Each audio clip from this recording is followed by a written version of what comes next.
It's a self-contained community, largely an immigrant community. We were here this morning. People were lying down the sidewalk. They don't want to lose their place in line to get on a metro cooling bus. We have to look out for all of our residents, and that's what's being demonstrated this afternoon. I was here this morning. We didn't have the resources we need, but we had the people. We had the folks and the clients that were depending on us. So we've worked all day. The stakeholders behind me, Metro, HPD, Houston Fire, the county. We would not be here without Commissioner Briones bringing us to this location.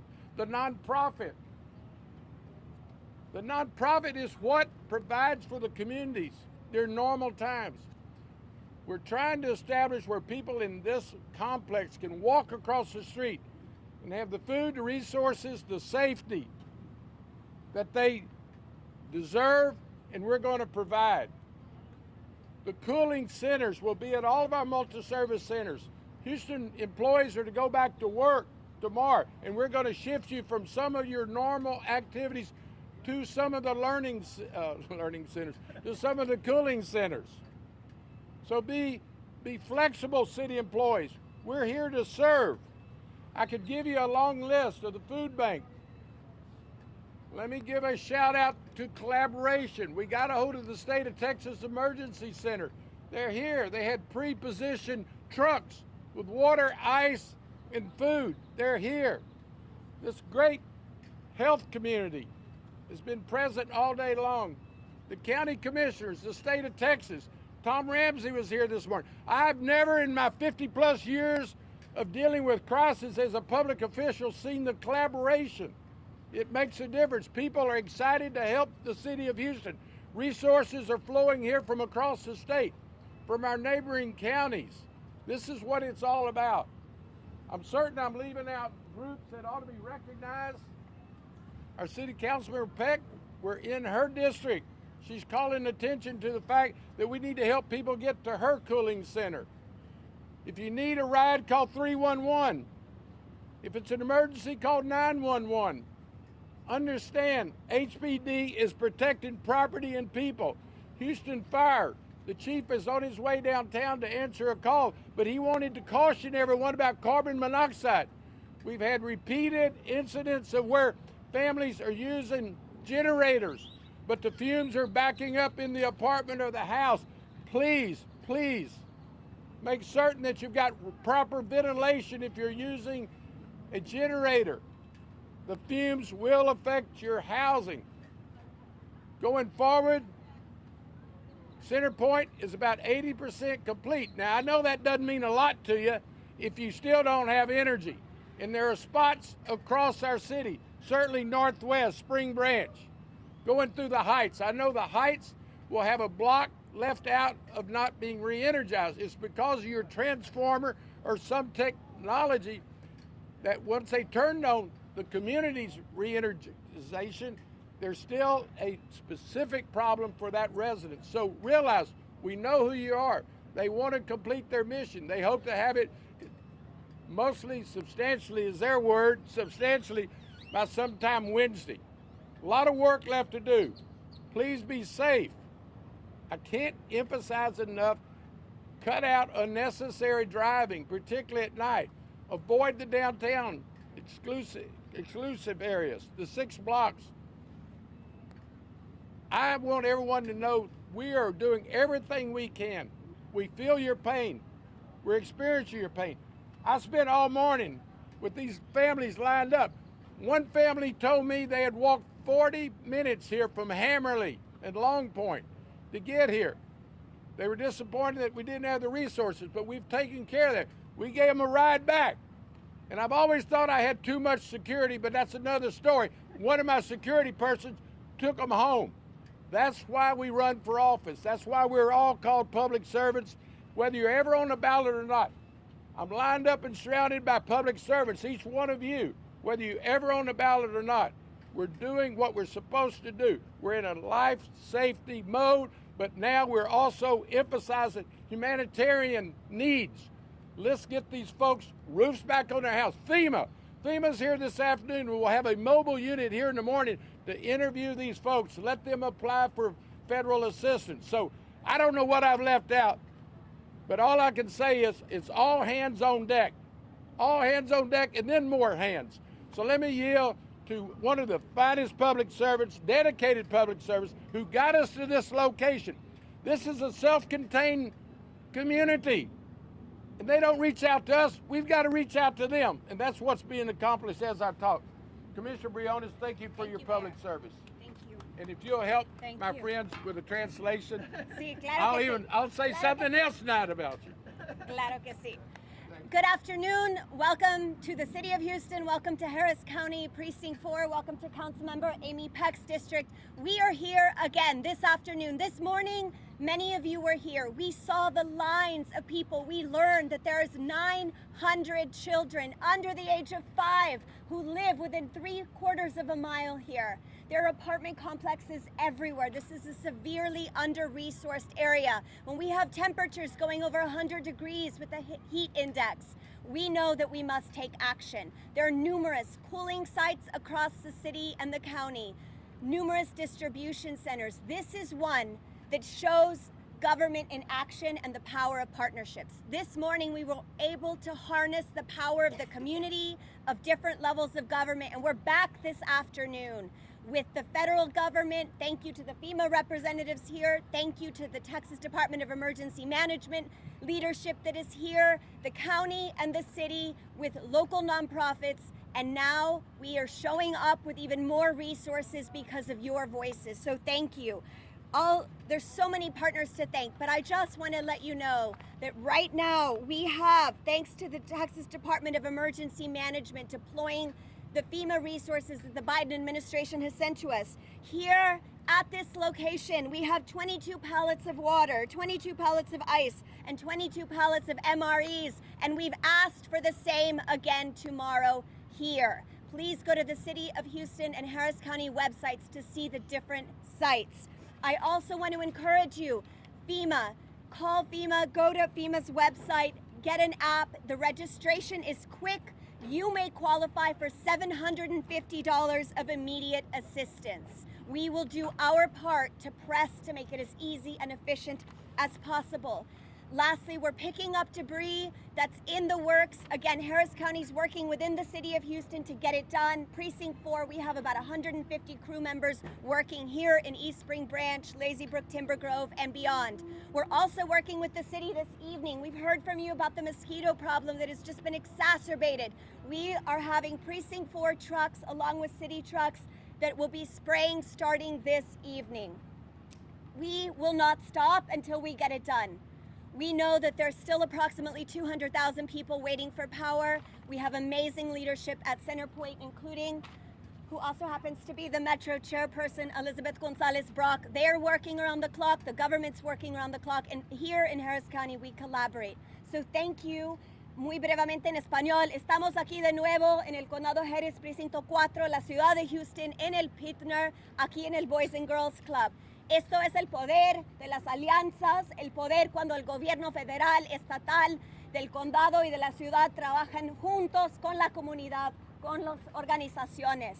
Ahora tenemos más recursos para ustedes, estamos abiertos, ahora vamos a tener 22 pallets de agua, de hielo, de comida, tenemos más recursos porque ustedes lo merecen y ustedes todavía están sufriendo. Y como mamá y como su comisionada, no vamos a parar de trabajar hasta que todos tienen electricidad, hasta que todos tienen agua y las necesidades que merecemos. Esta noche vamos a estar trabajando junto con la ciudad. Yo sé que hay mosquitos por todos lados, parece jungla, y vamos a estar trabajando así también.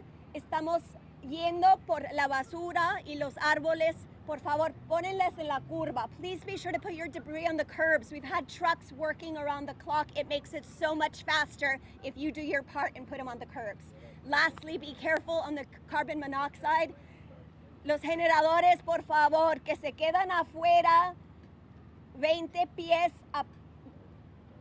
de distancia de la casa, de las ventanas, por favor. Su seguridad es sumamente importante para nosotros y de nuevo como mamá y como su comisionado del Condado Jerez vamos a trabajar día y noche para que podamos sobrevivir esto juntos y unidos. Así que muchas gracias. Y ahora el alcalde John Whitmire. Mayor, do you want to introduce the next speaker? Gracias por estar aquí. Thank you, Commissioner. There's so many stakeholders here. I don't know the last time during a crisis we had the chairman of Metro to appear with us in the community to address the transit needs. Chairperson Block, would you come speak about transit services? Certainly as it relates to communicating how you get to one of our cooling systems. Thank you, Mayor. Thank you, Commissioner. Thank you, Council Member. Thank you, members of the community and the media for being here to help us get the word out regarding transportation needs.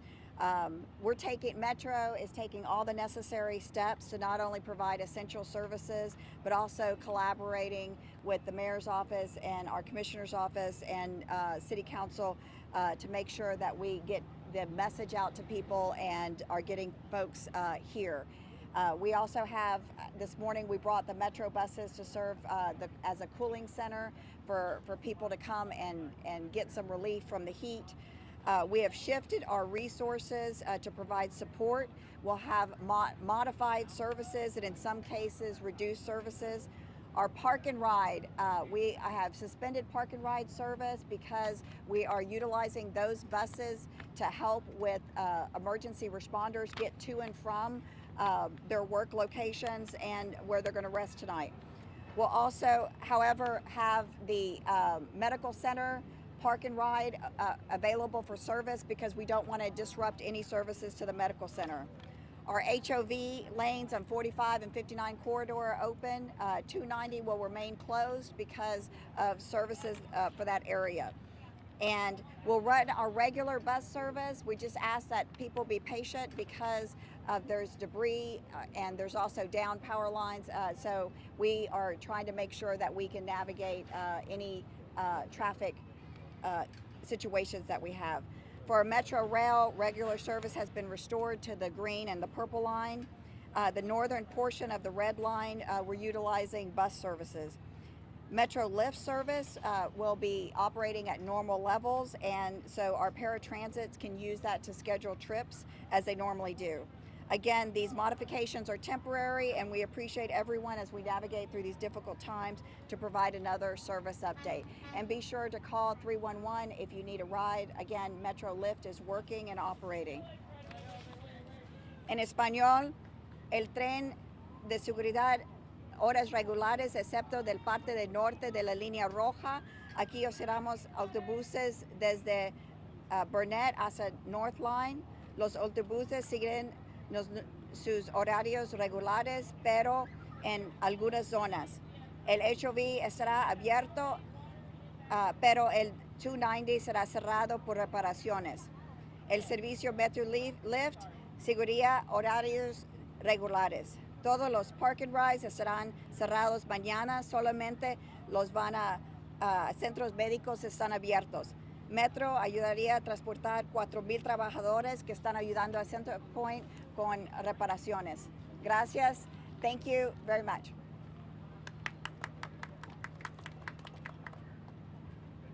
Thank you. FEMA application centers have been set up at Del Mar Stadium, Denver Harbor, 5th Ward, Northeast Multi-Service Center, and it's expanding as we talk. Tomorrow, the FEMA director, administrator will be here, and we'll be emphasizing mobile teams to come. This morning when I was here, that apartment behind you had open, no ceiling. We've gotten over there and done a tarp. We've got much more work to do. And let me just emphasize, this is just one example of the needs of Houstonians across the impacted areas. We're just noticing today when we got here, the desperation of these residents lined up right over here where I'm headed to assure them that we're here to serve. Chief Satterwhite, I think it would be good for you to emphasize that while we do our work and while the residents come out, they're safe, they're secure, their properties that are exposed are going to be protected by HPD in the collaboration with other law enforcement agencies. So I'll yield to you for your comments.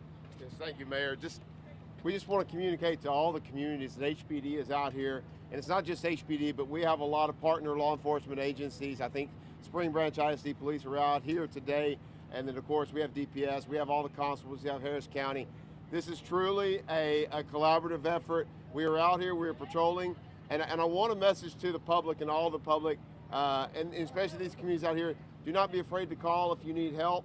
We want to make sure that we're there to make sure that you're safe, your family's safe, your kids are safe, while everybody else is doing the good work. We're all in this together, so just know that. And I'd actually ask one of my better Spanish-speaking colleagues behind me to translate that in Spanish to make sure everybody knows that we are here to help. Do not be afraid to call. Sí, aquí la jefe de policía de la ciudad de Houston, Chief Satterwhite, dijo que primeramente todos vamos a estar seguros juntos. Por favor, si necesitan ayuda, llamen por favor. No habrá preguntas de su estatus inmigratorio. Estamos aquí para servir. Si necesitan algo, por favor, vengan a estos centros de distribución. No habrá preguntas. Y en las calles, por favor, con cuidado y con paciencia.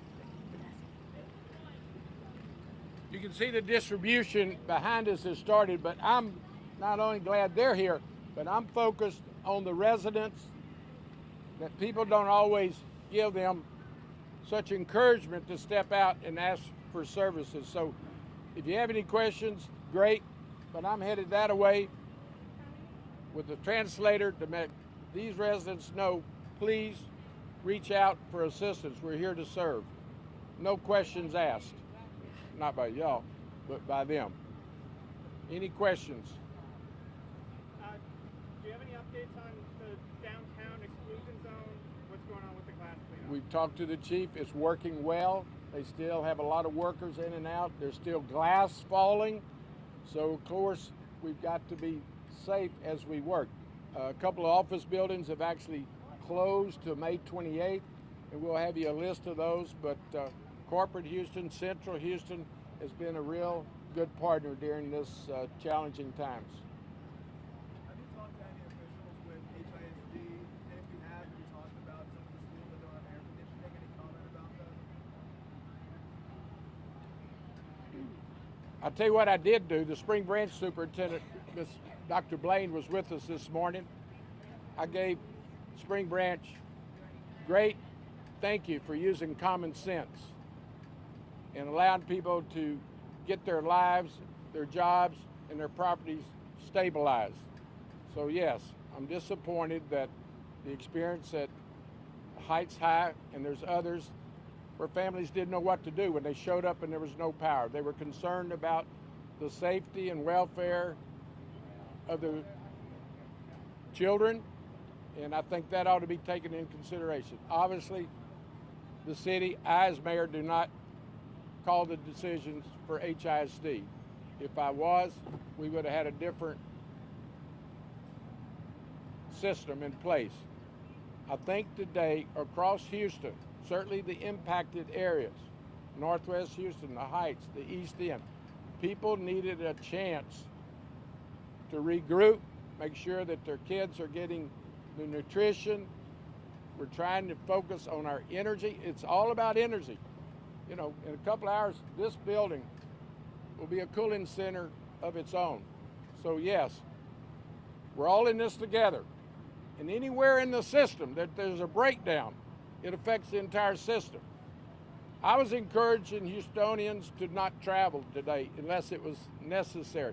City employees, if you're not essential, stay at home. Metro's adjusted their schedules to only get the park and ride into the med center, which is dependent on park and ride. So yes, we have to care for our friends and neighbors.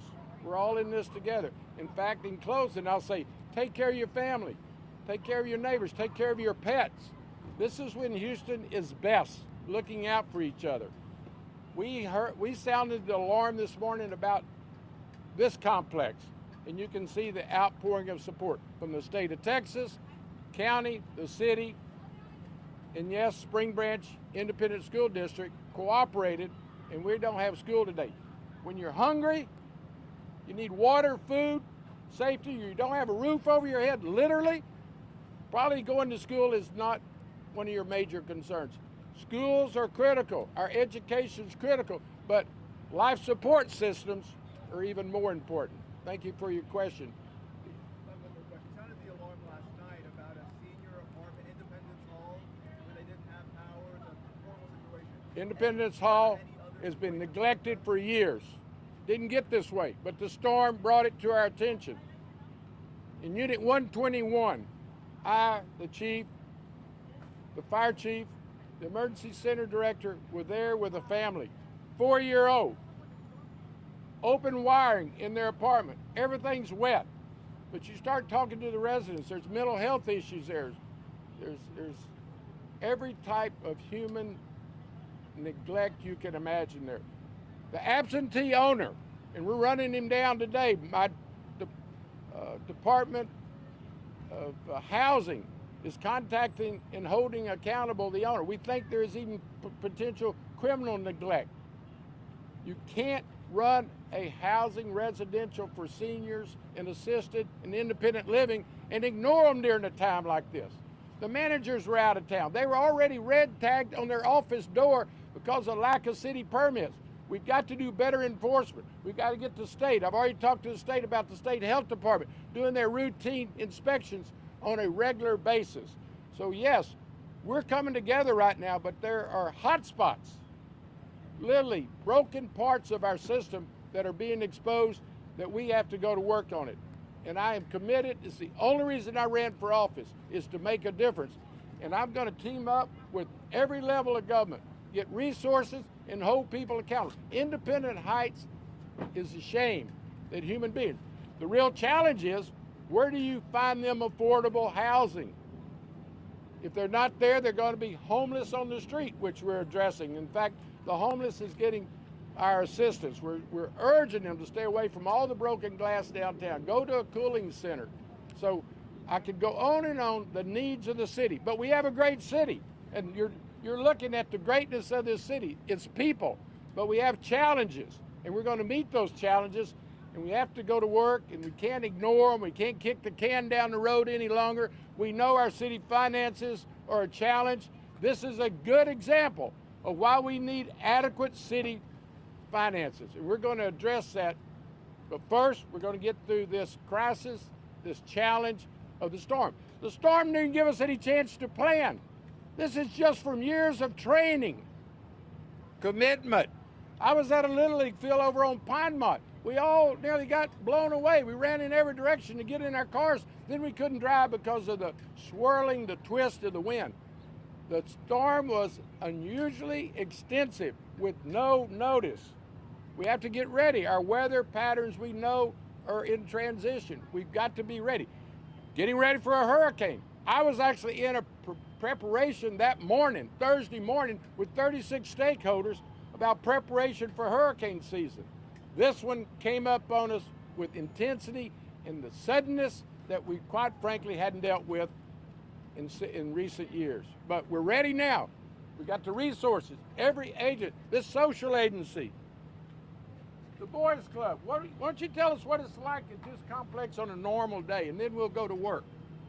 Robert, identify yourself, and where are we actually in terms of service to the community? Look right here.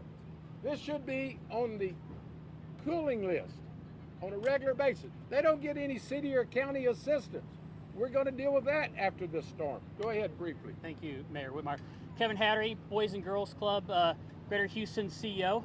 In the spirit of public service, just want to indicate that it takes really a collective impact in order to accomplish what we do. So Spring Branch Family Health Clinic, Spring Branch Family Development Center, Spring Branch ISD, Spring Spirit, these are all collective nonprofit organizations come together on a daily basis to serve this community. Just across the street, if you turn around and look at there's over 6,000 people in a 3/4 mile road. On a daily basis, we are out here serving, providing health services, early child care, education, youth development services. In crises, in time like this, we pivot and we make sure that we stand up and serve the community. So today, you can see behind us what we're doing is with the ice, food, water distribution, meals are being provided. We will be here today, tomorrow, and on Wednesday to continue to serve this community. I want to thank again Commissioner Briones, Mayor Whitmire, and Councilwoman Peck for coming out and supporting us and helping to bring attention to the needs in this community. Thank you. One last thing, this young man walks up. Think about the generational impact that a storm and the recovery has on young people. He's watching us, he's learning. It'll shape and mold how he helps others going forward in his life. So we're actually doing what public servants, I don't even like the term public officials, public servants, we're all public servants, whether you're ever on the ballot or not. We're shaping his views about the world as we go forward. I'm gonna head over there and mix and mingle with the residents and make certain that they understand we're here to serve. Thank you. Thank you, Mayor. Thank y'all. So if anyone else is listening, my new friend Mateo, he's 8. He's here, he's learning, but this is why it matters. This is why Houston and everyone in Harris County needs to come together. All hands on deck, let's get it done together, and let us make sure that we all survive and we're all stronger for it. So please, you want to volunteer, you want to donate additional resources to the cooling centers, to the distribution sites, please contact the City of Houston and Harris County. We really need your partnership, and this is the power of partnership at work. So we need to get these cars moving through and ¿Quiere hablar? Quería consultarle, ahora con esta ampliación de la ayuda que se ha agregado, ¿se va a extender los horarios de lunes a miércoles para que la gente pueda venir hasta acá? O sea, ¿de qué forma le podemos transmitir ese mensaje a la comunidad? Sí, bueno, por ahora tenemos planes hasta el miércoles, pero sí, creo que vamos a extenderles y también vamos a tener más información sobre los centros para ayuda, para que sea más fácil para aplicar por FEMA. Pero estoy hablando precisamente de los centros de enfriamiento y los centros de distribución. Definitivamente hasta el miércoles y vamos a ver si podemos continuarlas. ¿Y el horario sería hasta horas del mediodía o sería hasta horas de la tarde? Distribución en nuestros sitios. Hay varios sitios por todo el condado, pero por condado Precinto 4, distribución es 10 a 12, mañana y miércoles, pero los sitios de con las aire quedan hasta 7 de la noche, 8 de la noche, 9 de la noche. Tienen horas extendidas. Gracias. Bueno, let's go to work. Sí, gracias. Thank you. Thank you. Let's have you meet some of your best friends. Mayor, nice to meet you, sir. It's always good to see you. I have to bring in